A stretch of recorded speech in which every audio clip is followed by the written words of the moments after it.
Welcome to Shyam institute YouTube channel. ఈరోజు మనం ఆంధ్రప్రదేశ్కి సంబంధించి ఫారెస్ట్ బీట్ ఆఫీసర్ మరియు అసిస్టెంట్ బీట్ ఆఫీసర్ సంబంధించి ప్రిపరేషన్ స్ట్రాటజీ అనేది ఏ విధంగా ఉందో ఎలా ఉందో మనం చూద్దామండి.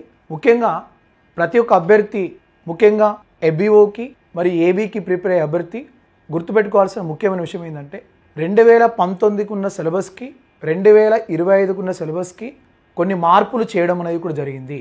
అంటే 2019లో ఉన్న సిలబస్ ఒక విధంగా ఉంది, 2025లో ఉన్న సిలబస్ ఒక విధంగా ఉంది. అంటే 2019తో పోలిస్తే 2025లో సిలబస్ని పెంచడం అనేది కూడా జరిగింది. ఆ పెంచిన సిలబస్ అనేది ఏ విధంగా ఉందో, ఎలా ఉందో అనేది కూడా ఈ యొక్క ప్రిపరేషన్ స్ట్రాటజీలో కూడా మీకు క్లియర్గా చెప్పడం అనేది కూడా జరుగుతుంది. ప్రతి ఒక్కరు కూడా ఈ యూట్యూబ్ను చూస్తున్న, అంటే ఈ వీడియోను చూస్తున్న ప్రతి ఒక్క అభ్యర్థి కూడా ఈ యొక్క వీడియోను ప్రతి ఒక్కరికి షేర్ చేయాల్సిందిగా మనస్ఫూర్తిగా కోరుకోవడం అనేది కూడా జరుగుతుంది. మరొకసారి కనుక చూస్తే ముఖ్యంగా మన ఏబిఓ కనుక సంబంధించి కనుక ప్రిపరేషన్ స్ట్రాటజీ కనుక చూస్తే ఇందులో మనకి పార్ట్ ఏ, పార్ట్ బి అనేది ఉంటుందండి. పార్ట్ ఏలో మనకి 75 మార్క్స్ అనేది ఉండడం అనేది కూడా జరుగుతుందండి. పార్ట్ ఏలో మనకు 75 మార్క్స్ అనేది ఉంటాయండి. అదేవిధంగా పార్ట్ బిలో కూడా మనకి 75 మార్క్స్ అనేది ఉండడం అనేది కూడా జరుగుతుందండి. ఈ పార్ట్ ఏలో మనకి ఏమొస్తాయండి, జనరల్ స్టడీస్ వస్తుందండి, మరియు మెంటల్ ఎబిలిటీ అనేది రావడం జరుగుతుందండి పార్ట్ ఏలో. మరి పార్ట్ బిలో మనకి ఏమొస్తుందంటే జనరల్ సైన్స్ వస్తుందండి, మరి అదేవిధంగా మ్యాథమెటిక్స్ అనేది కూడా రావడం అనేది కూడా జరుగుతుందండి. మరి ముఖ్యంగా ఈ పార్ట్ ఏ 75 మార్క్స్ జనరల్ స్టడీస్కి సంబంధించి మనకు అందులో జనరల్ సైన్స్ అనేది ఒక పార్ట్గా ఉండడం జరుగుతుందండి. ఆ జనరల్ స్టడీస్లో ఫస్ట్ పార్ట్ వచ్చేసి మనకు జనరల్ సైన్స్ ఉంటుందండి. అక్కడ మనం దాని గురించి అక్కడ క్లియర్గా మనం చెప్పుకోవడం జరుగుతుందండి. మరి అదేవిధంగా పార్ట్ బిలో 75 మార్క్స్లో మనకు జనరల్ సైన్స్ అనేది మ్యాథమెటిక్స్ ఉండడం జరుగుతుందండి. మరి పార్ట్ ఏలో జనరల్ స్టడీస్లో ఫస్ట్ పార్ట్ వచ్చేసి జనరల్ సైన్స్ ఉంటుంది, అది మనకు కొద్దిగా తక్కువ లెవెల్లో ఇవ్వడం జరుగుతుందండి. మరి అదేవిధంగా పార్ట్ బిలో జనరల్ సైన్స్ సంబంధించి కనుక తీసుకుంటే చాలా డెప్త్గా ఇవ్వడం జరుగుతుందండి. మనకి ఇదివరకు పార్ట్ ఏలో కనుక తీసుకుంటే జనరల్ స్టడీస్లో అందులో జనరల్ సైన్స్ నుంచి బయాలజీ, ఫిజికల్, కెమిస్ట్రీ కలుపుకొని, సైన్స్ అండ్ టెక్నాలజీ కలుపుకొని మొత్తం 7 మార్క్స్ రావడం అనేది కూడా జరిగిందండి. అదేవిధంగా పార్ట్ బిలో 75 మార్క్స్ సంబంధించి ఓన్లీ జనరల్ సైన్స్ సంబంధించి 43 మార్క్స్ ఇవ్వడం అనేది కూడా జరిగిందండి. ఆ 43 మార్క్స్లో బయాలజీ మరియు ఫిజికల్ కెమిస్ట్రీ ఉండడం అనేది కూడా జరుగుతుందండి. మరి ఓన్లీ ఇక్కడ మనకి జనరల్ సైన్స్ని ఏ విధంగా ప్రిపేర్ కావాలి, ఎలా ప్రిపేర్ కావాలనే అంశాన్ని ఇక్కడ మీకు క్లియర్గా చెప్పడం జరుగుతుందండి. ముఖ్యంగా జనరల్ సైన్స్ సంబంధించి మరి ఆ జనరల్ సైన్స్లో జనరల్ స్టడీస్, మెంటల్ ఎబిలిటీకి సంబంధించి పార్ట్ ఏకి సంబంధించి ఆ 75 మార్క్స్లో పార్ట్ ఏలో మనకి ఫస్ట్ టాపిక్ వచ్చేసి జనరల్ సైన్స్ అనేది ఉందండి. ఆ జనరల్ సైన్స్లో ఏమి ఇవ్వడం జరిగిందండి, contemporary development in science and technology and their implications including matters of everyday observation and experience as may be expected of an individual who has passed intermediate and not made a special study of any scientific discipline. అంటే ఇక్కడ మీరు ఏం చదవాలండి, ముఖ్యంగా ఈ మధ్యకాలంలో జరుగుతున్న శాస్త్ర సాంకేతిక రంగాలలో అభివృద్ధి అనేది ఏ విధంగా ఉంది, వాటి యొక్క అనువర్తనాలని ఏ విధంగా ఉన్నాయి, వాటి మీద ఏ ప్రయోగాలు జరిగిన విషయాన్ని కూడా ముఖ్యంగా చదవాలండి. ముఖ్యంగా ఇక్కడ మీరు దేని ఫోకస్ చేయాలంటే సైన్స్ అండ్ టెక్నాలజీ మనం ఫోకస్ చేయాలండి. శాస్త్ర సాంకేతిక రంగాన్ని ఫోకస్ చేయాలి. ఆ శాస్త్రీయ సాంకేతిక రంగాల్లో జరిగిన అనువర్తనాలు, ప్రయోగాలు, వాటి యొక్క అభివృద్ధిని గురించి ఇక్కడ మనం మెయిన్ ఫోకస్ చేయాలి. అంటే ముఖ్యంగా మనం దేని గురించి చదవాలంటే డిఫెన్స్ గురించి చదవాలండి, స్పేస్ గురించి చదవాలండి, అదేవిధంగా ఎనర్జీ సెక్టార్ గురించి కూడా ఇక్కడ మనం చదవాలండి. డిఫరెంట్ టైప్స్ ఆఫ్ ఫ్యాక్టర్స్ గురించి సైన్స్ అండ్ టెక్నాలజీ చదవడంతో పాటు దీన్ని ఇంక్లూడ్ చేస్తూ మీరు బయాలజీ, ఫిజికల్, కెమిస్ట్రీ కూడా ఈ సైన్స్ అండ్ టెక్నాలజీతో పాటు చదివితే మీకు డెఫినెట్గా ఓన్లీ ఈ పార్ట్ ఏకి సంబంధించి జనరల్ సైన్స్ నుంచి మినిమం మీకు 7 మార్కులు అనేది ఖచ్చితంగా రావడం అనేది కూడా జరుగుతుందండి. ఇది మనకు దేనికి సంబంధించిందంటే పార్ట్ ఏకి సంబంధించి 75 మార్క్స్లో జనరల్ స్టడీకి సంబంధించి ఫస్ట్ టాపిక్ వచ్చేసి జనరల్ సైన్స్ అనేది ఇవ్వడం జరిగిందండి. దానిలో భాగంగా ఇది చెప్పడం అనేది కూడా జరిగిందండి. మరి ఇప్పుడు నెక్స్ట్ పార్ట్ బికి సంబంధించి general science and mathematics 75 marks సంబంధించి ఆ పార్ట్ బిలో ముఖ్యంగా జనరల్ సైన్స్ అనేది ఏ విధంగా ఉందో, ఎలా ఉందో అనేది కూడా మీకు ఇక్కడ క్లియర్గా చెప్పడం అనేది కూడా జరుగుతుందండి. పార్ట్ బి 75 మార్క్స్ సంబంధించి మనకు జనరల్ సైన్స్ అండ్ మ్యాథమెటిక్స్ ఇవ్వడం జరిగిందండి. అందులో జనరల్ సైన్స్లో మనకు పార్ట్ బిలో మినిమం మనకి 75 మార్క్స్లో 43 మార్క్స్ గత ప్రీవియస్ పేపర్లు ఇవ్వడం అనేది కూడా జరిగిందండి. పార్ట్ బిలో జనరల్ సైన్స్ సంబంధించి అందులో మనకి ఏమేమి టాపిక్స్ ఇవ్వడం జరిగిందండి? సోర్సెస్ ఆఫ్ ఎనర్జీ అంటే శక్తి వనరులు అని కూడా మనం ఇక్కడ పిలవడం జరుగుతుందండి. ఆ శక్తి వనరుల్లో ఏ టాపిక్స్ ఇవ్వాలండి? Renewable and non renewable source of energy అంటే తరిగిపోయే వాటి గురించి ఇక్కడ మనం చదవాలండి. ఇక్కడ మనకు రెన్యూవబుల్ సోర్సెస్ ఇచ్చాడండి. రెన్యూవబుల్ సోర్సెస్ అంటే ఏంటంటే తరిగిపోనివండి. ఆ తరిగిపోనివి దానిలో మనం సోలార్ ఎనర్జీ గురించి చదవాలి, వైండ్ ఎనర్జీ గురించి చదవాలి, హైడ్రో ఎనర్జీ గురించి చదవాలి, తర్వాత జియోథర్మల్ వుడ్ గురించి చదవాలి, బయోగ్యాస్ గురించి చదవాలి, హైడ్రోజన్ అండ్ ఆల్కహాల్ గురించి చదవాలండి. ఇవన్నీ కూడా మనకు డెఫినెట్గా మనకి కెమిస్ట్రీ సారు లేదా ఫిజిక్స్ మరియు కెమిస్ట్రీ సార్ చెప్పే సార్ మీకు అక్కడ క్లియర్గా వాటి గురించి ఎక్స్ప్లెనేషన్ ఇవ్వడం అనేది కూడా జరుగుతుందండి. మరి అదేవిధంగా ఇంకోటి చూస్తే మనకి నాన్ రెన్యూవబుల్ సోర్సెస్ అంటే తరిగిపోయి మనకి ఏమున్నాయండి? కండిషన్స్ కానివ్వండి, ఫ్యూయల్ కానివ్వండి, చాయిస్ ఆఫ్ గుడ్ ఫ్యూయల్ కానివ్వండి, న్యూక్లియర్ ఫ్యూజన్ కానివ్వండి, చైన్ రియాక్షన్ కానివ్వండి, అడ్వాంటేజెస్ కానివ్వండి, మరి న్యూక్లియర్ ఎనర్జీ కానివ్వండి, మ్యాగ్నెల్ టర్బైన్ కానివ్వండి, ప్రిన్సిపల్ వర్కింగ్ అండ్ యూజెస్ కానివ్వండి, ఇవన్నీ కూడా మనకి తరిగిపోయేవి కిందికి వస్తాయండి. వీటిని మనం నాన్ రెన్యూవబుల్ సోర్సెస్ అని కూడా పిలుస్తున్నామండి. ఇవన్నీ కూడా మీకు ఫిజిక్స్ మరియు కెమిస్ట్రీ సార్ ఎక్స్ప్లెనేషన్ని మీకు క్లియర్గా ఇవ్వడం అనేది కూడా జరుగుతుంది. అక్కడ మీకు సార్ కూడా చెప్పడం అనేది కూడా జరుగుతుందండి.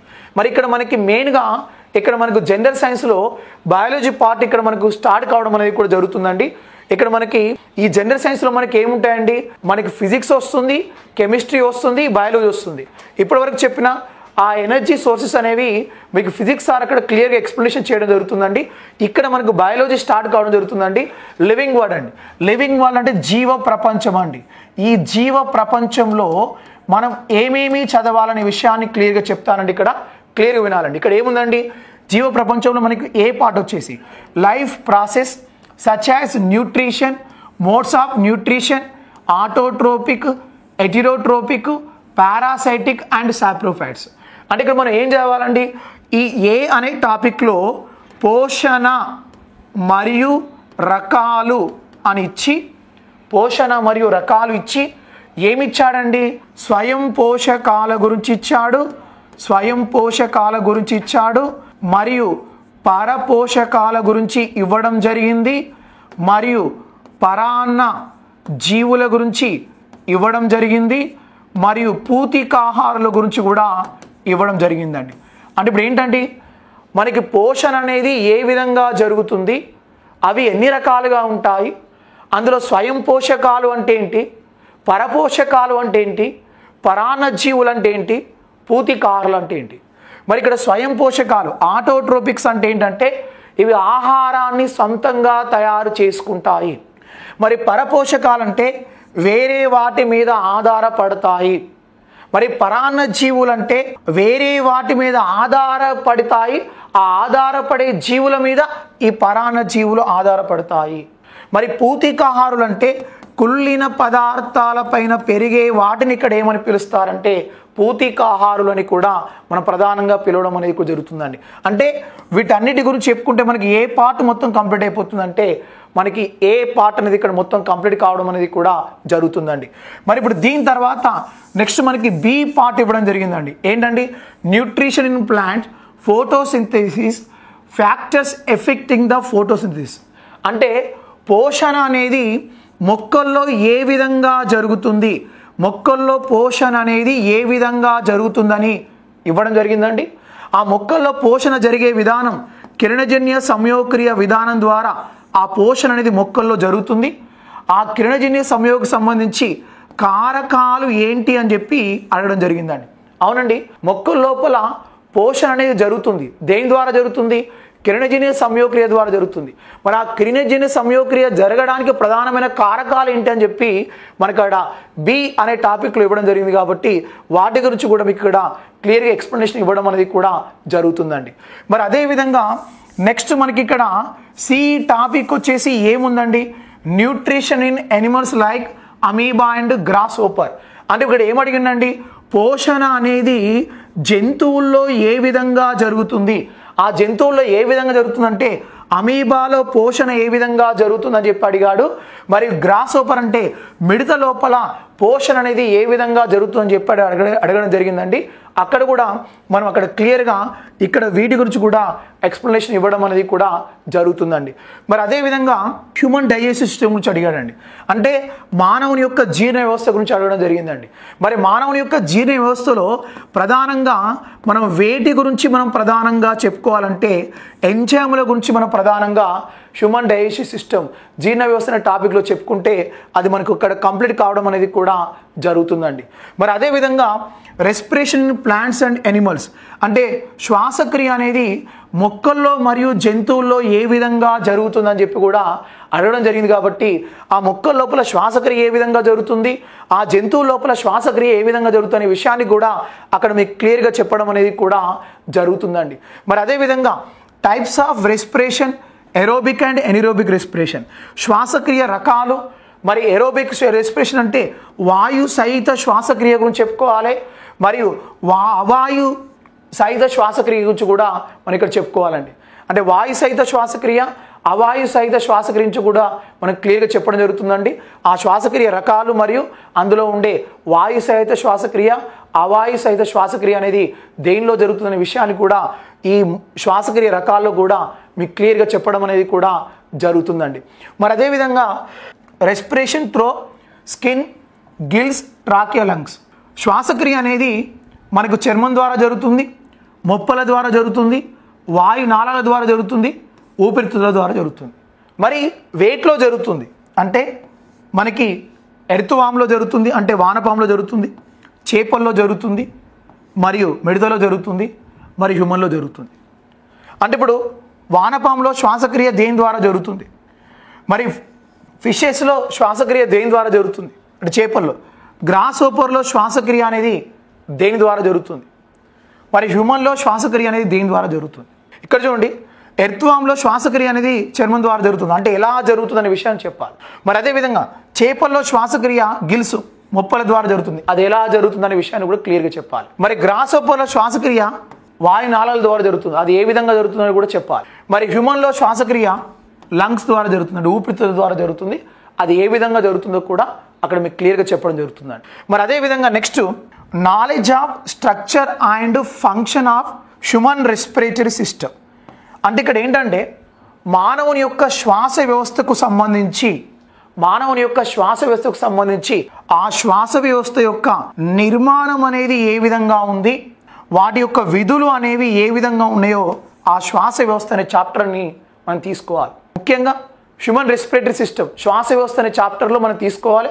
ఆ శ్వాస వ్యవస్థ అనే చాప్టర్లో శ్వాస వ్యవస్థ యొక్క నిర్మాణం, వాటి యొక్క విధులు అనేవి ఏ విధంగా ఉంటాయనే విషయాన్ని కూడా ఆ శ్వాస వ్యవస్థ అనే చాప్టర్లో రెస్పిరేటరీ సిస్టంలో కూడా మనం క్లియర్గా తీసుకోవడం అనేది కూడా జరుగుతుందండి. ఇది మనకు లివింగ్ వరల్డ్కి సంబంధించిన ఇన్ఫర్మేషన్ అండి, ముఖ్యంగా బయాలజీకి సంబంధించిన ఇన్ఫర్మేషన్ అండి. మరి ఇప్పుడు దీని తర్వాత నెక్స్ట్ మనం తీసుకోవాల్సింది transportation and excretion. Transport and excretion అంటే ప్రసరణ మరియు విసర్జన, ప్రసరణ మరియు విసర్జన అని కూడా మనం పిలుస్తున్నామండి. అంటే ప్రసరణ విసర్జన అనేది వేటిలో జరుగుతుందనే విషయాన్ని చెప్పాలండి. ఇక్కడ చూడండి, transportation in plants and animals. ఈ ట్రాన్స్పోర్టేషన్ ప్రసరణ అనేది మొక్కల్లో జరుగుతుంది, జంతువుల్లో జరుగుతుంది. ఎలా జరుగుతుంది? నీటి ద్వారా జరుగుతుంది, ఖనిజ లవణాల ద్వారా జరుగుతుంది, ఆహారం ద్వారా జరుగుతుంది. అది ఎలా జరుగుతుందో మనకు ట్రాన్స్పోర్టేషన్ ప్రసరణ అనేది ఎలా జరుగుతున్న విషయాన్ని, మానవుల్లో ఏ విధంగా జరుగుతుంది, జంతువుల్లో ఏ విధంగా జరుగుతున్న విషయాన్ని కూడా ఇక్కడ మీకు క్లియర్గా చెప్పడం జరుగుతుంది. అది నీటి ద్వారా ఏ విధంగా జరుగుతుంది, ఖనిజ లవణాల ద్వారా ఏ విధంగా జరుగుతుంది, మరియు అదేవిధంగా ఆహారం ద్వారా ఏ విధంగా జరుగుతున్న విషయాన్ని కూడా ఇక్కడ మీకు క్లియర్గా చెప్పడం అనేది కూడా జరుగుతుందండి. మరి నీకు ట్రాన్స్పోర్టేషన్ ఇన్ హ్యూమన్ అంటే ప్రసరణ అనేది హ్యూమన్లో ఏ విధంగా జరుగుతుంది, composition and function of blood, clotting of blood, blood groups, transfusion of blood, heart structure and functions of blood vessels and lymphatic system. ఇక్కడ మొత్తం ఈ వ్యవస్థ మొత్తం బి వ్యవస్థ మొత్తం దేని గురించి ఇచ్చారంటే రక్త ప్రసరణ వ్యవస్థ గురించి ఇవ్వడం జరిగిందండి. అంటే ఇక్కడ ఏంటి, రక్త ప్రసరణ వ్యవస్థలో రక్తం యొక్క ప్రసరణ ఏ విధంగా జరుగుతుందని చెప్పి ఇవ్వడం జరిగింది. అది మనకు హార్ట్ ద్వారా జరుగుతుంది, బ్లడ్ వెజిల్స్ ద్వారా జరుగుతుంది. అందులో భాగంగా మనం బ్లడ్ గ్రూప్స్ గురించి కూడా చెప్పుకోవాలి. అంటే ఓవరాల్గా రక్త ప్రసరణ వ్యవస్థలో రక్తం గురించి చెప్పాలి, రక్త నాళాల గురించి చెప్పాలి, హృదయం గురించి చెప్పాలి, అదేవిధంగా రక్త వర్గాల గురించి కూడా చెప్పాలి.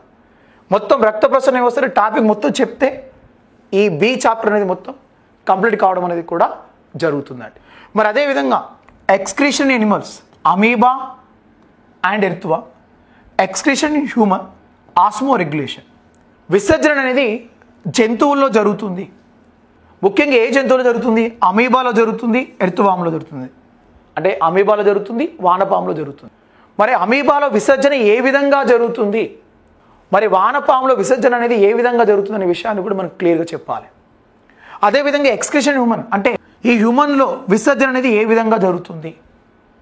ఆస్మో రెగ్యులేషన్ అంటే నీటి సమతుల్యత అనేది, ఆస్మో రెగ్యులేషన్ అంటే తెలుగులో నీటి సమతుల్యత.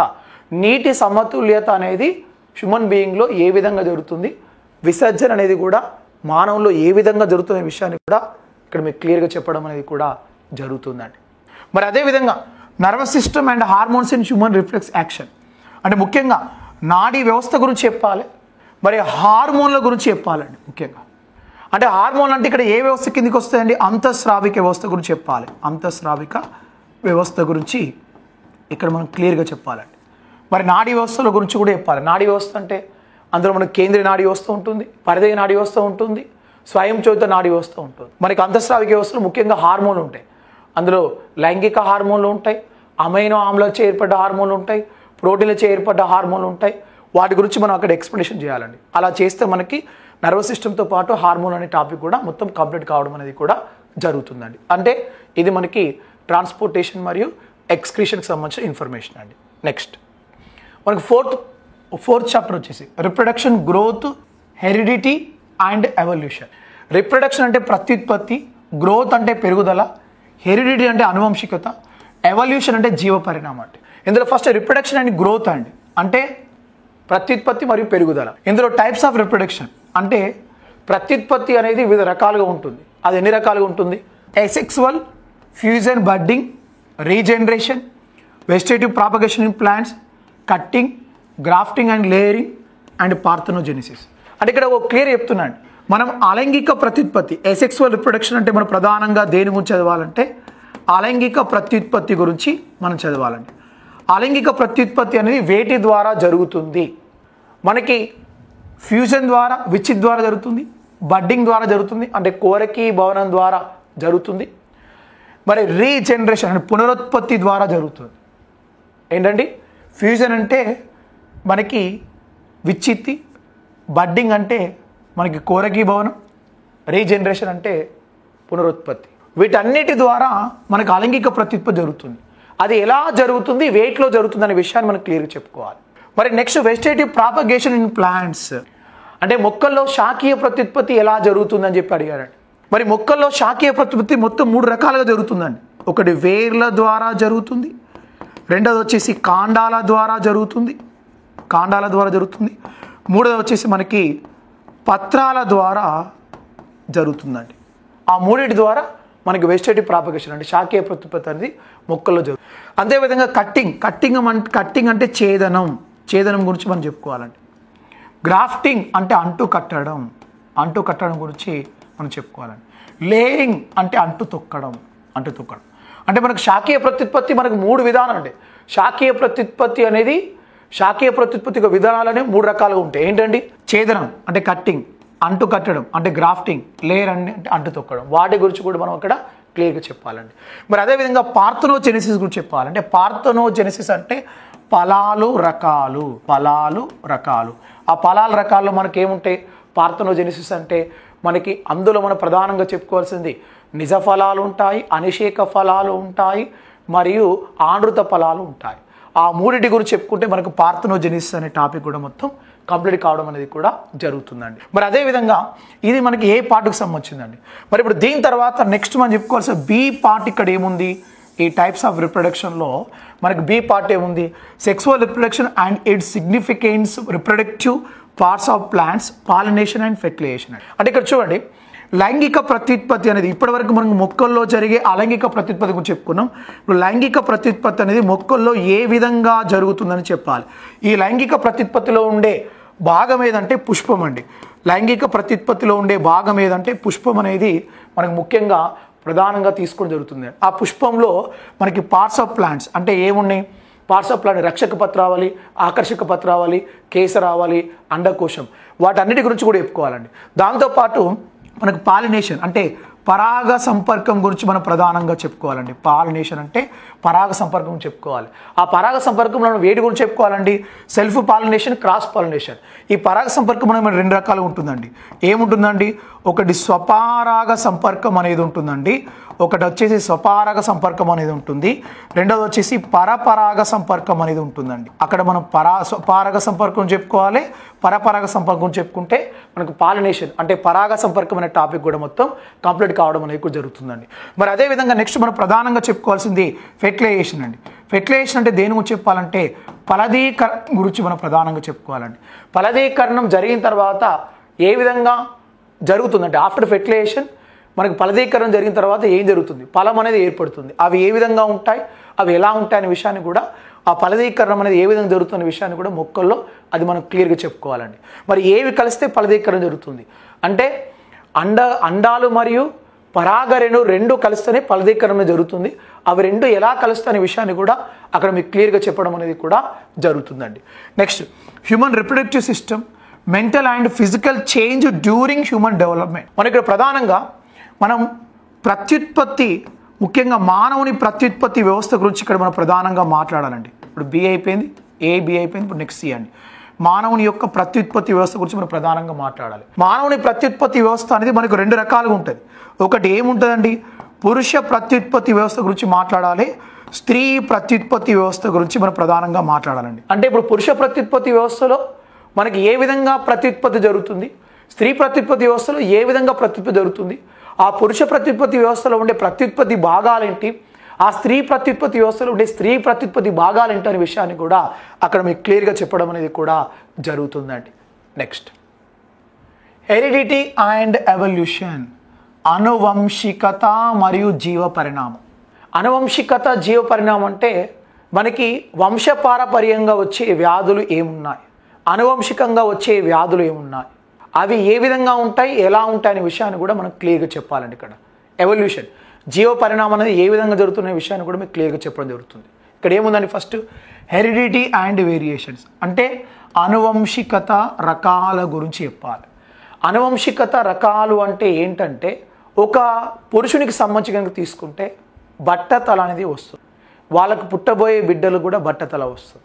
ఒక స్త్రీకి సంబంధించి కనుక తీసుకుంటే, స్త్రీకి సంబంధించి కనుక తీసుకున్న, పురుషునికి సంబంధించి కనుక తీసుకున్న పిల్లి కళ్ళు అనేవి వస్తాయి, వాళ్ళకు పుట్టబోయే వాళ్ళు కూడా పిల్లి కళ్ళు.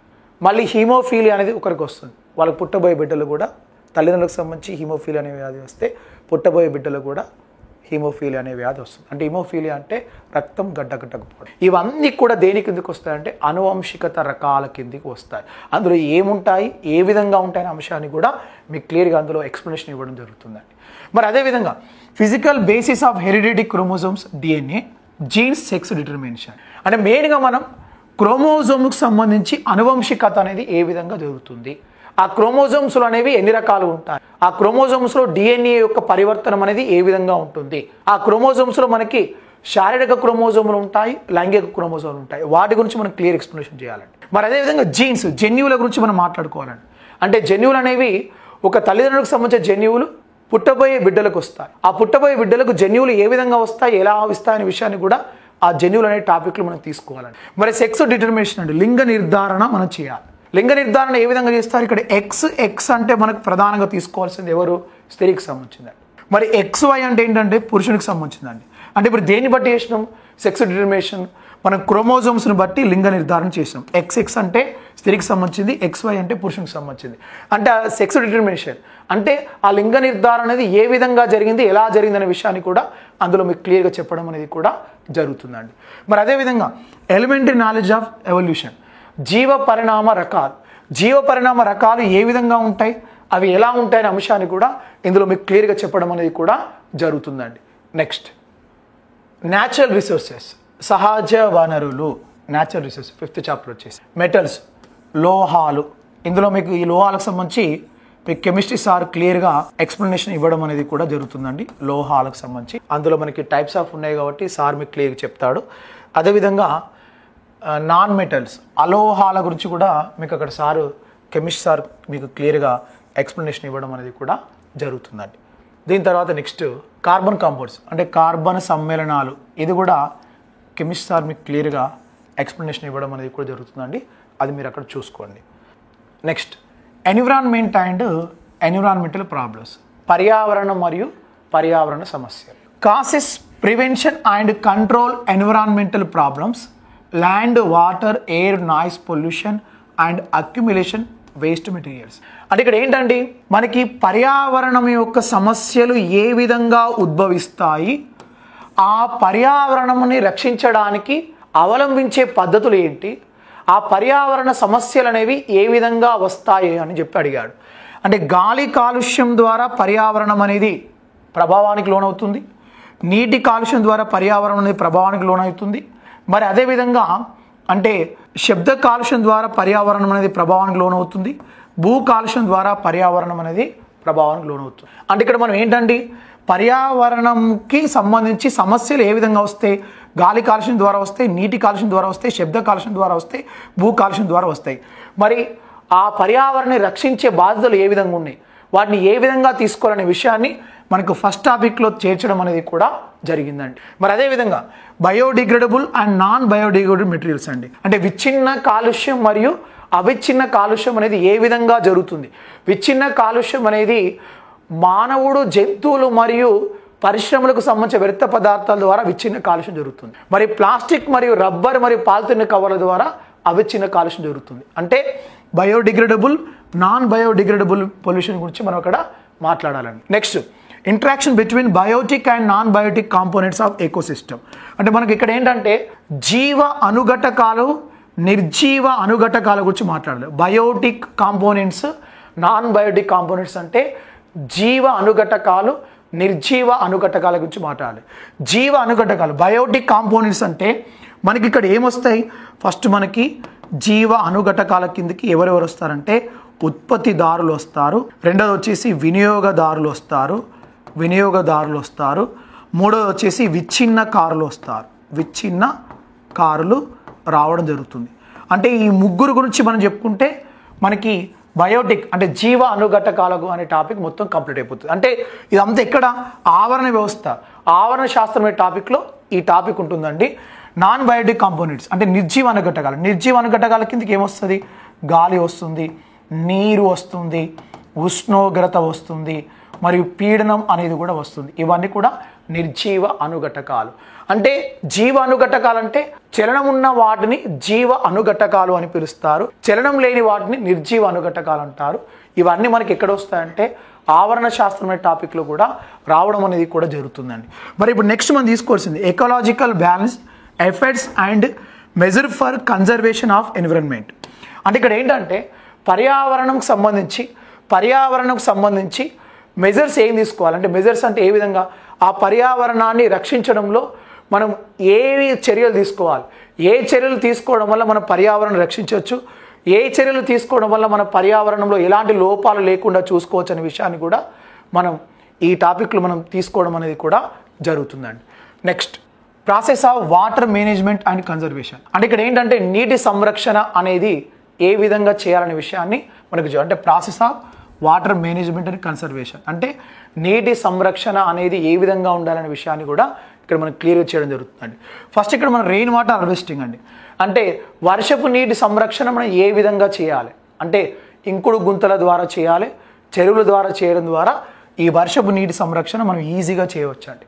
మరి గ్రౌండ్ వాటర్ రీఛార్జింగ్ అంటే భూగర్భ నీటి సంరక్షణ మనం ఏ విధంగా చేయొచ్చు అంటే బావుల ద్వారా భూగర్భ నీటి ద్వారా సంరక్షణ కూడా మనం చేయడం అనేది కూడా జరుగుతుంది. మరి కన్జర్వేషన్ ఆఫ్ ఫారెస్ట్ అడవుల సంరక్షణ ఏ విధంగా చేయాలి, అడవులను నరికి వేయకుండా ఉండడం వలన అడవులను సంరక్షించడం అనేది కూడా జరుగుతుందండి. ల్యాండ్ మేనేజ్మెంట్ అండ్ కన్జర్వేషన్ అంటే భూగర్భ సంరక్షణ అనేది ఏ విధంగా చేయాలి అంటే భూమి అనేది చెడిపోకుండా ఉండడానికి, ఆ భూభాగం అనేది పరివర్తన చెందడానికి, ఆ భూగోళం అనేది కరెక్ట్గా ఉండడానికి మనం ఏ విధంగా మనం ఆ భూగర్భ సంరక్షణ చేయాలనే విధాన్ని కూడా అందులో మనం క్లియర్గా చెప్పడం అనేది కూడా జరుగుతుందండి. మరి అదేవిధంగా public awareness for environmental protection అంటే పర్యావరణాన్ని రక్షించడంలో పబ్లిక్కి ఎలాంటి అవగాహన కల్పించాలి, అంటే పర్యావరణాన్ని రక్షించడంలో ప్రజలకు ఎలాంటి అవగాహన కల్పించాలనే విషయాన్ని కూడా మనం క్లియర్గా చెప్పుకోవాలి. గ్రీన్ హౌస్ ఎఫెక్ట్ హరితగృహ ప్రభావం గురించి ఇక్కడ మనం చెప్పుకోవాలండి. మరి అదే గ్లోబల్ వార్మింగ్ భూతాపం గురించి ఇక్కడ మనం చెప్పుకోవాలండి. ఓజోన్ లేయర్ డిప్లెక్షన్ ఓజోన్ పొర క్షీణత గురించి కూడా చెప్పుకోవాలండి. యాసిడ్ రెయిన్ ఆమ్ల వర్షాల గురించి కూడా మనం క్లియర్గా చెప్పుకోవాలి. వీటన్నిటి గురించి చెప్పుకుంటే మనకు టోటల్గా ఏ పార్ట్ అనేది మొత్తం కంప్లీట్ అయిపోతుంది అంటే ఎన్విరాన్మెంట్ మరియు ఎన్విరాన్మెంట్ ప్రాబ్లమ్స్ అంటే పర్యావరణం మరియు పర్యావరణ సమస్యలు కూడా ఇక్కడ మొత్తం కంప్లీట్ కావడం అనేది కూడా జరుగుతుందండి. అంటే వాటి గురించి మన ఎక్స్ప్లెనేషన్ మనం క్లియర్గా చెప్పడం అనేది కూడా జరుగుతుందండి. మరి ఇప్పుడు నెక్స్ట్ మనం చెప్పుకోవాల్సిన కొత్త చాప్టర్ అండి, ఇది కొత్త యాడ్ చేసిన చాప్టర్ అండి, ఎథ్నోబాటనీ. అంటే ఇప్పుడు ఏంటంటే జానపద వృక్ష శాస్త్రం అండి. మరి ఈ ఎథ్నోబాటనీలో ఏం చదవాలి? Morphological study of medicinal plants, their classification on the basis of their uses and life span. అంటే మనం ప్రధానంగా ఇందులో మెడిసినల్ ప్లాంట్ ఔషధ మొక్కల గురించి మనం ప్రధానంగా చదవాలి. ఔషధ మొక్కలు వాటి ఉపయోగాలు వాటి జీవితకాలం ఎంత అని చెప్పి కూడా అడగడం జరిగిందండి. ఇప్పుడు ఔషధ మొక్కలు కనుక తీసుకుంటానండి మనకి ఇప్పుడు ఒక ఎగ్జాంపుల్ చెప్తున్నాండి. ఇప్పుడు క్వినైన్ అనే ఒక ఔషధ మొక్క ఉందండి. ఈ క్వినైన్ అనే మొక్కను ఏ మొక్క నుంచి తీసుకుంటారంటే సింకోనా అపిసినాలిస్ అనే మొక్క నుంచి ఈ క్వినైన్ అనే ఔషధాన్ని తీసుకుంటారు. దీన్ని ఎందుకు వాడతారంటే మలేరియా వ్యాధి నివారణకు వాడతారు. అంటే ఇప్పుడు ఏంటిది ఈ సింకోనా అఫిసినాలిస్ అనేది ఒక ఔషధ మొక్క, అదొక ఔషధ మొక్క. అంటే మలేరియా వ్యాధి నివారణకు వాడబడే ఆల్కలైడ్ ఏది? మలేరియా వ్యాధి నివారణకు వాడబడే ఆల్కలైడ్ ఏది? క్వినైన్. క్వినైన్ అనే ఆల్కలైడ్ని ఏ మొక్క నుంచి తీసుకుంటారు? సింకోనా అపిసినాలిస్ అనే మొక్క నుంచి తీసుకుంటారు. అంటే ఇప్పుడు సింకోనా అపిసినాలిస్ అనేది ఏ ప్లాంట్? ఇది ఒక మెడిసినల్ ప్లాంట్. ఎందుకంటే ఇందులో క్వినైన్ అనే ఔషధం లభిస్తుంది. దానికి ఎందుకు వాడతారంటే మలేరియా వ్యాధి నివారణకు వాడతారు. ఇలాంటి మన మెడిసినల్ ప్లాంట్స్ అండి. ఔషధ మొక్కలు ఎన్ని రకాలుగా ఉన్నాయి, ఏ విధంగా ఉన్నాయి, వాటి యొక్క యూజెస్ ఏంటి, వాటి యొక్క జీవితకాలం ఎంత అనే విషయాన్ని కూడా మనం అందులో క్లియర్గా చెప్పుకోవాలండి. ఏదండి? ఏ అనే చాప్టర్లో. మరి అదేవిధంగా నెక్స్ట్ ఇక్కడ మనకి బి అనే చాప్టర్ ఉండడం జరుగుతుందండి. ఇక్కడ నెక్స్ట్ మనకి ఏ చాప్టర్ ఉందండి? మనకి బి అనే చాప్టర్ ఉంది. ఏముందండి?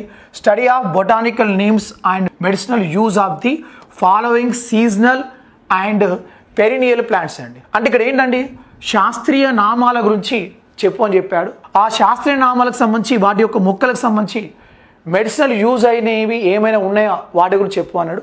అందులో మెడిసినల్ యూజ్ అయ్యే ప్లాంట్స్ ఏమున్నాయి? సీజనల్ ప్లాంట్స్ ఉన్నాయి, పెరినియల్ ప్లాంట్స్ ఉన్నాయండి. సీజనల్ ప్లాంట్స్ అంటే ఏంటంటే ఋతు సంబంధిత మొక్కలు. ఋతు సంబంధిత మొక్కలను మనం సీజనల్ ప్లాంట్స్ అంటారండి. పెరినియల్ ప్లాంట్స్ అంటే ఏంటంటే శాశ్వత మొక్కలు. శాశ్వత మొక్కలు పెరినియల్ ప్లాంట్స్ అంటారండి. అంటే ఇప్పుడు ఈ ఋతు సంబంధిత మొక్కలు ఏ విధంగా ఉన్నాయి, వాటి యొక్క శాస్త్రీయ నామాలు ఏంటి, వాటి యొక్క ఉపయోగాలు ఏంటి, నెక్స్ట్ శాశ్వత మొక్కలు అనేవి ఏ విధంగా ఉన్నాయి, వాటి యొక్క శాస్త్రీయ నామాలు ఏంటి, వాటి యొక్క ఉపయోగాలు ఏంటి అని కూడా ఇక్కడ ఇవ్వడం జరిగిందండి. అంటే ఇప్పుడు ఋతు సంబంధిత మొక్కలు అంటే ఏంటంటే కాలానికి తగ్గట్టుగా పెరిగే మొక్కలు. అంటే అవి ఒక్క కాలంలో మాత్రమే, కొన్ని రోజులు మాత్రమే జీవిస్తారు, శాశ్వతంగా జీవించవు, పర్మనెంట్గా ఉండవు. కొన్ని రోజులు మాత్రమే జీవించే మొక్కలని ఋతు సంబంధిత మొక్కలు అంటారు. అంటే అవి కాలానికి తగ్గట్టుగా మాత్రం పెరుగుతాయి, ఆ కాలం వరకే ఉంటాయి, తర్వాత అవి చనిపోవడం అనేది కూడా జరుగుతుంది. శాశ్వత మొక్కలు అంటే శాశ్వతంగా ఉండే మొక్కలు, అంటే అవి పర్మనెంట్గా ఉంటాయండి, అవి చనిపోవు, అవి ఎల్లకాలం కొన్ని సంవత్సరాలు బతుకుతూ ఉంటాయండి. అలా శాశ్వతంగా ఉండే మొక్కలనే శాశ్వత మొక్కలు అంటారు. అంటే ఇప్పుడు ఆ మొక్కల గురించి ఇవ్వడం జరిగిందండి. ఇక్కడ మనం మెయిన్గా సీజనల్ ప్లాంట్స్ అంటే ఋతు సంబంధిత మొక్కల గురించి ఇచ్చాడండి. ఋతు సంబంధిత మొక్కలు కనుక తీసుకుంటా అండి ఇక్కడ మనకి ఒక 2 మొక్కలు తీసుకున్నామండి. జింజర్ అంటే ఏంటండి? అల్లం. అల్లం యొక్క శాస్త్రనామం ఏంటండి? జింజిబర్ అవిసినార్. జింజిబర్ అవిసినార్. మరి అల్లం అనేది ఎందుకు ఉపయోగపడుతుంది? ఇక్కడ శాస్త్రనామం అతనే ఇచ్చాడు, శాస్త్రనామం ఈ బాక్స్లో ఇవ్వడం జరిగింది. మరి అల్లం అనేది ఎందుకు ఉపయోగపడుతుంది? ఆహారాన్ని జీర్ణం చేయడంలో అల్లం అనేది మనకు సహాయపడుతుంది. ఆ అల్లం యొక్క శాస్త్రనామం ఏంటి? జింజిబర్ అవిసినల్. అల్లం అనేది ఏ మొక్క? ఋతు సంబంధిత మొక్క. అంటే అల్లం అనేది శాశ్వతంగా ఉండదు, కొన్ని రోజులు మాత్రమే ఉంటుంది, కాలానికి తగ్గట్టుగా పెరిగే మొక్క. కాబట్టి ఇలా మీకు చదవాలండి. ఇప్పుడు గార్లిక్ ఉందండి. గార్లిక్ యొక్క శాస్త్రనామం ఏంటి? అలియం సెటైవ్. మరి గార్లిక్ అంటే ఏంటండి? గార్లిక్ అంటే ఏంటండి? వెల్లుల్లి.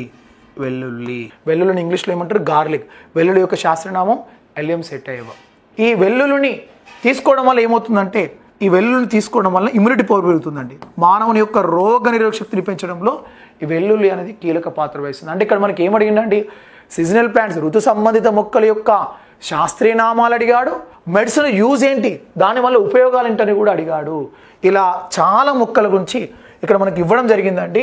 ఇవన్నీ కూడా మీకు ఇక్కడ కనిపిస్తున్న ఈ చార్ట్లో ఉన్న అన్ని మొక్కలు కూడా ఋతు సంబంధిత మొక్కలే. వాటి యొక్క శాస్త్రనామాలు ఇచ్చాడు, వాటి యొక్క ఉపయోగాలు కూడా ఇక్కడ మీకు క్లియర్గా చెప్పడం అనేది కూడా జరుగుతుందండి.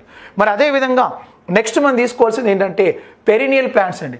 శాశ్వత మొక్కల గురించి మనం చెప్పుకోవాలి. ఈ శాశ్వత మొక్కల్లో మనం ప్రధానంగా చెప్పుకోవాల్సింది నీమ్ అండి. నీమ్ అంటే ఏంటంటే వేప అండి. మరి వేప యొక్క శాస్త్రనామం ఇక్కడ ఏంటండి, అజాడిరెక్టా ఇండికా.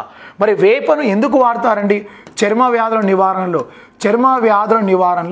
ఈ వేపను వాడడం అనేది కూడా జరుగుతుందండి. మరి ఈ వేప అనేది మనకి శాశ్వత మొక్క అండి. ఒక్కసారి మొక్క నాటితే ఇది చచ్చిపోయేంత వరకు కొన్ని సంవత్సరాల వరకు జీవిస్తూనే ఉంటుందండి. ఇది మనకి సీజనల్ ప్లాంట్స్ కాదు, ఋతు సంబంధిత మొక్క కాదు, ఇది శాశ్వత మొక్క, ఇది పర్మనెంట్గా ఉంటుంది. ఆ వేప యొక్క శాస్త్రనామం అజాడిరెక్టా ఇండికా. దేనికి వాడతారంటే చర్మ వ్యాధుల నివారణలో దీన్ని వాడతారు. ఇంకొక మొక్క అండి యూకలిప్టస్. యూకలిప్టస్ యొక్క మొక్క యొక్క శాస్త్రనామం కూడా యూకలిప్టస్ అండి. ఈ యూకలిప్టస్ని తెలుగులో ఏమని పిలుస్తారంటే నీలగిరి మొక్క అని కూడా పిలుస్తారు. ఆ నీలగిరి మొక్క యొక్క శాస్త్రనామం యూకలిప్టస్ అండి. ఆ యూకలిప్టస్ని ఎందుకు వాడతారు, ఆ నీలగిరి మొక్కను ఎందుకు వాడతారంటే జలుబు నివారణలో మరియు ఒళ్ళు నొప్పుల నివారణలో కూడా ఆ నీలగిరి మొక్కని ప్రధానంగా వాడడం జరుగుతుంది. ఆ నీలగిరి మొక్క యొక్క శాస్త్రనామం యూకలిప్టస్గా కూడా మనం ప్రధానంగా తీసుకోవడం అనేది కూడా జరుగుతుందండి. అంటే ఇక్కడ శాశ్వత మొక్కలకు సంబంధించిన శాస్త్రనామాలు ఇచ్చాడు, దాంతోపాటు ఆ శాస్త్రనామాలతో పాటు వాటి యొక్క మెడిసినల్ యూస్, వాటి యొక్క ఉపయోగాలు కూడా క్లియర్గా చెప్పుకుంటే మనకి ఇక్కడ ఈ ఎథ్నోబాటనీ అనే టాపిక్ కూడా మనకు మొత్తం కంప్లీట్ కావడం అనేది కూడా జరుగుతుందండి. అంటే ఇప్పటి వరకు మీకు చెప్పిన ఇవన్నీ కూడా మీకు క్లియర్గా మీకు అన్నీ కూడా మనకి ఫారెస్ట్ బీట్ ఆఫీసర్కి సంబంధించి కూడా మీకు క్లియర్గా చెప్పడం అనేది కూడా జరిగిందండి. ఇక్కడ ప్రతి ఒక్క అభ్యర్థి కూడా మీకు ఏవైతే బయాలజీకి సంబంధించిన టాపిక్స్ ఉన్నాయో అవి మీకు నేను క్లియర్గా చెప్పానండి. బయాలజీకి సంబంధించిన టాపిక్స్ క్లియర్గా చెప్పాను. ఏదైతే ఫిజిక్స్ కెమిస్ట్రీకి సంబంధించిన టాపిక్స్ ఏవైతే ఉన్నాయో ఆ టాపిక్స్ని ఫిజిక్స్ కెమిస్ట్రీ సార్ కూడా క్లియర్గా మీకు చెప్పడం అనేది కూడా జరుగుతుందండి. ఒక విషయాన్ని గుర్తుపెట్టుకోండి, ఫారెస్ట్ బీట్ ఆఫీసర్ మరి అసిస్టెంట్ బీట్ ఆఫీసర్ ప్రిపేర్ అయ్యే అభ్యర్థులు ఎవరైతే ఉన్నారో దానికి తగ్గట్టుగా మీకు శ్యామ్ ఇన్స్టిట్యూట్ ఆధ్వర్యంలో ఎక్కడ కూడా రిమార్క్ లేకుండా పర్ఫెక్ట్గా ఆన్లైన్ కోర్సుని మరియు ఆఫ్లైన్ కోర్సుని కూడా మీకు క్లియర్గా అందించబోతున్నామండి. మీకు ఏదైతే సిలబస్ ప్యాటర్న్ ఉందో ఆ ప్యాటర్న్ ప్రకారమే మీకు క్లియర్గా చెప్పడం అనేది కూడా జరుగుతుంది. ఒక్క బిట్టు కూడా మిస్ కాకుండా మేము ఎందుకు చెప్తున్నాం అలా కళాఖండిగా శ్యామ్ ఇన్స్టిట్యూట్ ఆధ్వర్యంలో మేము ఎందుకు చెప్తున్నామంటే అంత కష్టంగా ఎందుకు చెప్తున్నామంటే అంత ఖచ్చితంగా మీకు ఆ లెవెల్లో సర్వీస్ చేయడానికే మేము సిద్ధంగా ఉన్నాం కాబట్టి మేము ఈరోజు ఖచ్చితంగా అదే లెవెల్లో మీకు వీడియోస్ అందించడానికి కూడా మేము సిద్ధంగా ఉండడం అనేది కూడా జరుగుతుందండి. కాబట్టి 2019కి 2025కి సిలబస్ అనేది మార్పు జరిగింది. అది ఏం జరిగిందనే విషయాన్ని కూడా మీకు క్లియర్గా చెప్పడం జరిగింది. దానికి తగ్గట్టే మీకు శ్యామ్ ఇన్స్టిట్యూట్ ఆధ్వర్యంలో కూడా ఆఫ్లైన్ మరియు ఆన్లైన్ కోర్సెస్ కూడా మీకు క్లియర్గా అందజేయడం అనేది కూడా జరుగుతుందండి. దానికి తగ్గట్టే అందుకే గుర్తుపెట్టుకోండి, మనకి జనరల్ సైన్స్ అనేది మనకి పార్ట్ బిలో చాలా ఇంపార్టెంట్ అండి. జనరల్ సైన్స్లో మనకి పార్ట్ బిలో 75 మార్క్స్ సంబంధించి జనరల్ సైన్స్ మనకి పార్ట్ బిలో మనకి ఏమొస్తుందండి, జనరల్ సైన్స్తో పాటు మ్యాథమెటిక్స్ అనేది కూడా ఉండడం జరుగుతుంది. కాబట్టి ఓన్లీ జనరల్ సైన్స్లో ఈ 75 మార్క్స్లో 43 మార్క్స్ ప్రీవియస్ పేపర్లో ఇవ్వడం జరిగిందండి. కాబట్టి రేపు మీకు జాబ్ డిసైడింగ్ ఫ్యాక్టర్ కూడా మనకి ఈ పార్ట్ బి అనేది జనరల్ సైన్స్ అవుతుంది. కాబట్టి డెఫినెట్గా మీరు అందరూ కూడా ఆ జనరల్ సైన్స్తో పాటు మిగతా వాటిని కూడా చదువుకోవాలని కూడా మనస్ఫూర్తిగా కోరుకోవడం అనేది కూడా జరుగుతుందండి. కాబట్టి దీని గురించి ఈ సిలబస్ యొక్క స్ట్రాటజీ అనేది ఏ విధంగానే ఉన్న విషయాన్ని కూడా మీకు క్లియర్గా చెప్పడం అనేది కూడా జరిగిందండి. అందరు కూడా ఆల్ ది బెస్ట్ అండి. అందరు కూడా థ్యాంక్స్ అండి.